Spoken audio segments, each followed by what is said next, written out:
नमस्ते बच्चों।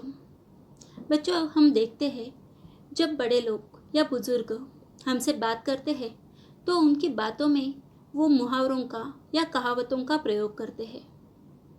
मुहावरे और कहावतों के माध्यम से वो अपनी बात को कम से कम शब्द में व्यक्त करते हैं और इससे उनकी भाषा भी प्रभावशाली बनती है। आज जो हम पाठ पढ़ने जा रहे हैं, पाठ क्रमांक 4 जोकर, इस पाठ के माध्यम से भी हमें मुहावरों और कहावतों से कम शब्द में अपनी बात को व्यक्त करने के लिए प्रेरित किया गया है। अभी देखो, इस पाठ में हमें कहा गया है पढ़ो, समझो और लिखो। बच्चों, यहाँ अध्ययन कौशल्य दिया गया है। आपके सामने 2 मुहावरे दिख रहे हैं और उनका सांकेतिक चित्र भी दिया गया है। पहले चित्र में घर, उसके बाद मुर्गी और उसके बाद दाल का चित्र दिया गया है और इन्हीं चित्र से एक मुहावरा बनता है। वह मुहावरा है घर की मुर्गी दाल बराबर। क्या है मुहावरा? घर की मुर्गी दाल बराबर।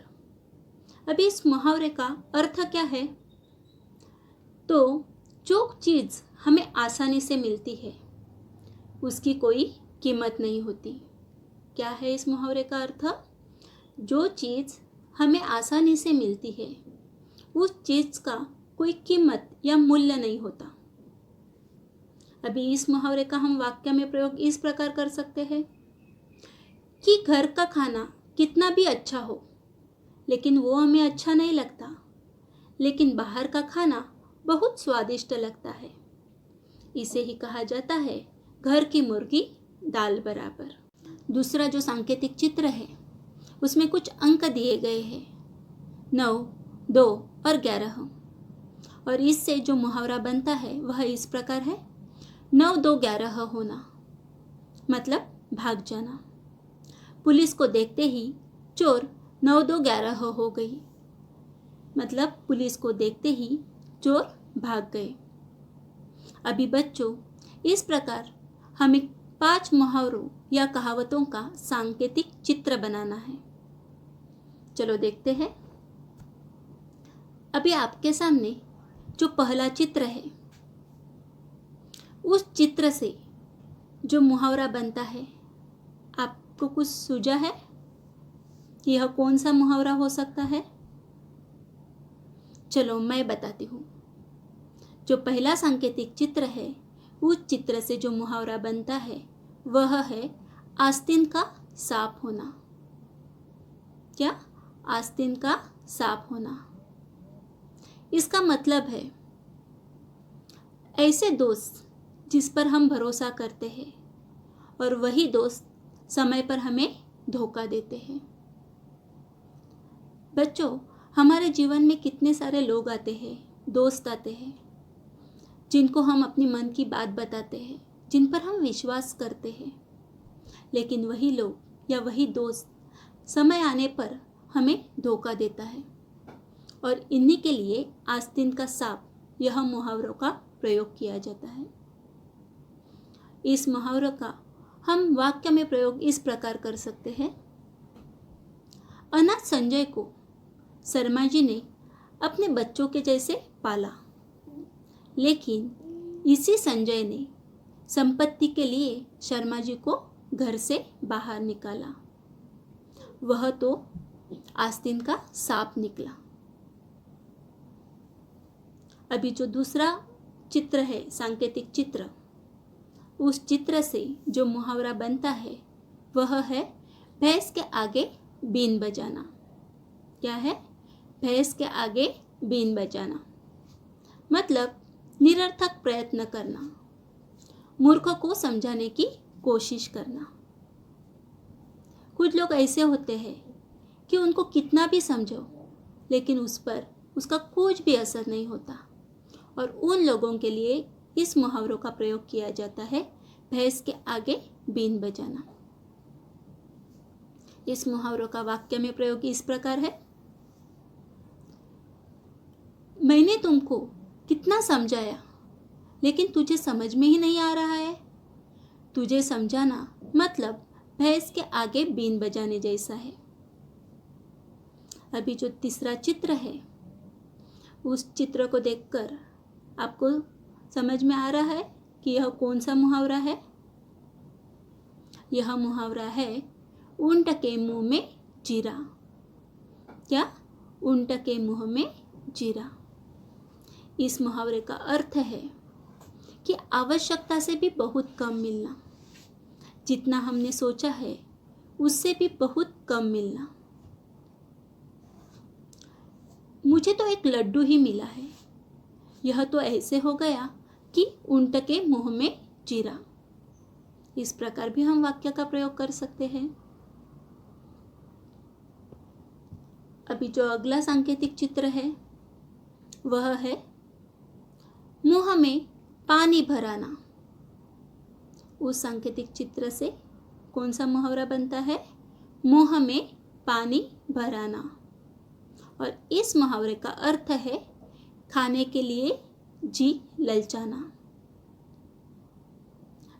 देखो बच्चों, जब हमारे सामने स्वादिष्ट खाना आता है तो वो खाना खाने के लिए हमारे मुंह में पानी भर आता है। अगला जो सांकेतिक चित्र है, उस चित्र से जो मुहावरा बनता है वह चादर तानकर सोना, मतलब निश्चिंत होना। परीक्षा समाप्त होने के बाद रमेश चादर तानकर सो गया, मतलब रमेश निश्चिंत हो गया। अभी बच्चों, आप सोचते होंगे कि इस पाठ को जोकर नाम क्यों दिया गया है। तो इस पाठ में जो भी वाक्य दिए गए हैं वो सभी वाक्य जोकर के संबंध में है और इसीलिए इस पाठ को जोकर नाम दिया गया है। अभी जो भी वाक्य आपके सामने हैं उन सभी वाक्यों में मुहावरों का या कहावतों का प्रयोग किया गया है। जैसे 1, जोकर अपनी जान पर खेलकर कलाबाजियां दिखाता है। जान पर खेलना मतलब प्राणों की परवाह न करना। जब जोकर सर्कस में काम करता है, अपनी कलाबाजियां दिखाता है, तब वह अपने प्राणों की भी परवाह नहीं करता है। वह पतली सी रस्सी पर बिना आधार से चलता है। वह बहुत ऊंचाई से छलांग लगाता है और इसीलिए कहा गया है जोकर अपनी जान पर खेलकर कलाबाजियां दिखाता है। दूसरा वाक्य, जोकर झूठ मूठ का ठहाका लगाकर लोगों को हंसाता है। ठहाका लगाना मतलब जोर जोर से हंसना। सर्कस देखने के लिए जो लोग आते हैं उनका मनोरंजन करने के लिए, उन लोगों को हंसाने के लिए जोकर झूठ मूठ का ठहाका लगाकर उन सभी लोगों को हंसाता है। तीसरा वाक्य, उचित प्रतिसाद न मिलने पर जोकर मन महसूस कर रह गया। मन महसूस कर रह जाना मतलब कुछ न करना। जोकर हमें हंसाने के लिए कितनी कलाबाजियां दिखाता है। ऊंचाई से छलांग लगाता है, अलग अलग हरकतें करता है, लेकिन हमने उनको कुछ भी प्रतिसाद नहीं दिया, मतलब तालियां नहीं बजाई, तो वह मन महसूस कर रह जाता है। अगला वाक्य, खेल समाप्त होने पर कुछ बच्चों द्वारा जोकर को धन्यवाद कहने पर वह फूला नहीं समाया। फूला नहीं समाना मतलब अत्यधिक खुश होना। जब खेल समाप्त हो गया तो कुछ बच्चों ने जाकर जोकर को धन्यवाद कहा और इसलिए जोकर फूला नहीं समाया, मतलब जोकर अत्यधिक खुश हो गया। अगला वाक्य, एक बच्चे को अपनी नकल करते देखकर जोकर दंग रह गया। दंग रहना, आश्चर्यचकित होना।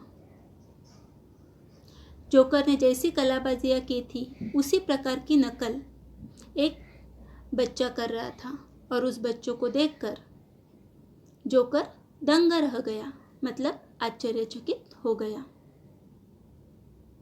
अगला वाक्य, जोकर शोर मचाने वाले बच्चों को आंखें दिखा रहा था। आंखें दिखाना, गुस्सा करना। खेल के समय जो बच्चे शोर मचा रहे थे उन बच्चों को जोकर आंखें दिखा रहा था, मतलब उन पर गुस्सा कर रहा था। अभी आपके सामने जो अगले दो वाक्य है उन दोनों वाक्यों में कहावतों का प्रयोग किया गया है। मौका मिलने पर जोकर कलाकारों के कर्तव्यों का श्रेय लेता है, अर्थात गंगा गए गंगादास, जमुना गए जमुनादास। गंगा गए गंगादास, जमुना गए जमुनादास मतलब अवसरवादी। कुछ लोग ऐसे होते हैं, कुछ लोगों की आदत ऐसी होती है, जो व्यक्ति उनके सामने आते हैं उन व्यक्ति की वो प्रशंसा करने लगते हैं, उनका गुण गाने लगते हैं, और उन्हीं लोगों को कहा जाता है गंगा गए गंगादास, जमुना गए जमुनादास। गाना तो आता नहीं और जोकर कहता है गला खराब है, यह तो ऐसा ही हुआ, नात न जाने आंगन टेढ़ा। नात न जाने आंगन टेढ़ा इस कहावत का अर्थ है अपना दोष छिपाने के लिए औरों को कमी बताना। बच्चों, हमने जो वाक्य देखे इन सभी वाक्यों में मुहावरों का या कहावतों का प्रयोग किया गया है, और आपके पाठ्य पुस्तक में शब्द वाटिका में इन सभी मुहावरों का और कहावतों का अर्थ दिया गया है। चलो इस अर्थ को हम देखते हैं। मुहावरे: जान पर खेलना, प्राणों की परवाह न करना। ठहाका लगाना, जोर से हंसना। मन महसूस कर रह जाना, कुछ न कर पाना। फूला न समाना, अत्यधिक खुश होना। दंग रहना, आश्चर्यचकित होना। आके दिखाना, गुस्सा होना। कहावतें: गंगा गए गंगादास, जमुना गए जमुनादास मतलब अवसरवादी। नात न जाने आंगन टेढ़ा, अपना दोष छिपाने के लिए औरों में कमी बताना। फिर से एक बार दोहराती हूँ।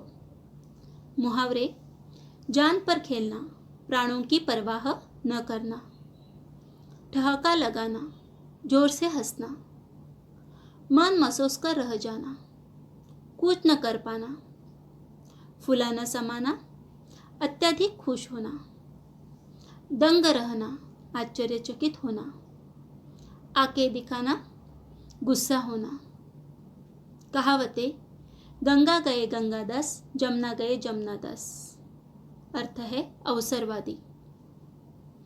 नात न जाने आंगन टेढ़ा, अपना दोष छिपाने के लिए औरों में कमी बताना। इन सभी मुहावरों का और कहावतों का आपको अपने वाक्य में प्रयोग करना है। आप इस प्रकार अपने वाक्य में प्रयोग कर सकते हो। 1. जान पर खेलना, सैनिक अपनी जान पर खेलकर मातृभूमि की रक्षा करते हैं। 2. ठहाका लगाना, हमारे कराटे के शिक्षक बात बात पर ठहाके लगाते हैं। 3. मन महसूस कर रह जाना, पिताजी की लंबी बीमारी के कारण तीर्थ को छोटी छोटी चीजों के लिए मन महसूस कर रह जाना पड़ता है। 4. फूला न समाना, जिले में मेरे प्रथम आने की खबर सुनते ही मेरे माता पिता फूले न समाए। 5. दंग रह जाना, 7 वर्ष की वारिजा को गाड़ी चलाते देखकर सब दंग रह गए। 6. आंखें दिखाना, पिता के आंखें दिखाने का भी प्रयाग पर कुछ असर नहीं होता। निम्नलिखित कहावतों का अपने वाक्य में प्रयोग कीजिए। आप भी अपने वाक्य में प्रयोग कर सकते हैं। 1. गंगा गए गंगादास, जमुना गए जमुनादास। इसका अर्थ क्या मैंने बताया? अवसरवादी। आजकल के नेताओं का क्या विश्वास, जिधर बहुमत देखा उस दल में शामिल हो गए। गंगा गए गंगादास, जमुना गए जमुनादास। नाच न जाने आंगन टेढ़ा। अपना दोष छिपाने के लिए औरों में कमी बताना। मधु को कपड़े सिलना तो आता नहीं, कमी सिलाई मशीन में बता रही है। नाच न जाने आंगन टेढ़ा। अभी आपके पाठ्य पुस्तक में दिया गया है खोजबीन। खोजबीन में आपको एक शब्द दिया गया है, वह कौन सा शब्द है? हाथ। और इस हाथ शब्द को लेकर आपको 4 मुहावरे लिखने हैं। हाथ इस शब्द को लेकर आपको 4 मुहावरे लिखने हैं। तो चलो देखते हैं।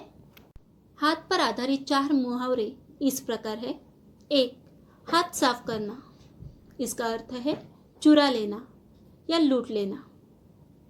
अंग्रेजों ने हमारे देश के खजानों पर कई बार हाथ साफ कर कीमती वस्तुओं को अपने देश ले गए। दूसरा मुहावरा, हाथ पैर मारना, प्रयास करना, कोशिश करना। नदी में गिर जाने पर राजेश ने हाथ पैर मारकर अपनी जान बचाई। अपनी जान से हाथ धोना। इसका अर्थ है मरना। अमरनाथ यात्रा पर पत्थर खिसकने से कई यात्री जान से हाथ धो बैठे, मतलब कई यात्री मर गए। 4. दाहिना हाथ होना, बहुत बड़ा सहायक होना। सचिव तो हमेशा अफसर का दाहिना हाथ होता है। बच्चों, इस प्रकार आप अपने वाक्य में भी इन मुहावरों का प्रयोग कर सकते हो। इस पाठ में विचार मंथन के लिए एक कहावत दी गई है, गागर में सागर भरना। इस कहावत का अर्थ है थोड़े शब्दों में बड़ी बात कहना या संक्षेप में गहरी बात कह देना। इसका यह भी अर्थ होता है अल्प या कम साधन में बड़े कार्य में सफलता प्राप्त करना। गागर में सागर भरना, इस कहावत का वाक्य में प्रयोग इस प्रकार है। 1. कबीर के दोहों की क्या बात है, बस 2 ही पंक्तियों में गागर में सागर भर दिया। इसका अर्थ कबीर की 2 पंक्तियों की दोहों में बहुत बड़ा गहरा अर्थ समाया हुआ है। दूसरा वाक्य, प्रधानमंत्री जी ने बस 10 मिनट के भाषण में सभी बच्चों को उत्साहित कर दिया। इसे कहते हैं गागर में सागर भरना। तो बच्चों, जोकर इस पाठ के माध्यम से आपको बहुत सारे कहावतों का और मुहावरों का ज्ञान दिया गया है। पाठ्य पुस्तक में उसका अर्थ भी दिया गया है और आप सभी छात्रों को इन मुहावरों का, कहावतों का अपने वाक्यों में प्रयोग करने के लिए प्रेरित भी किया गया है। इन मुहावरों का यदि हम अपनी भाषा में बोलते समय, लिखते समय प्रयोग करते हैं तो हमारी भाषा भी प्रभावशाली बन सकती है। बच्चों, इस जोकर पाठ में और भी कृतियों का समावेश किया गया है। उन कृतियों का अध्ययन हम अपने अगली तासिका में करेंगे। धन्यवाद।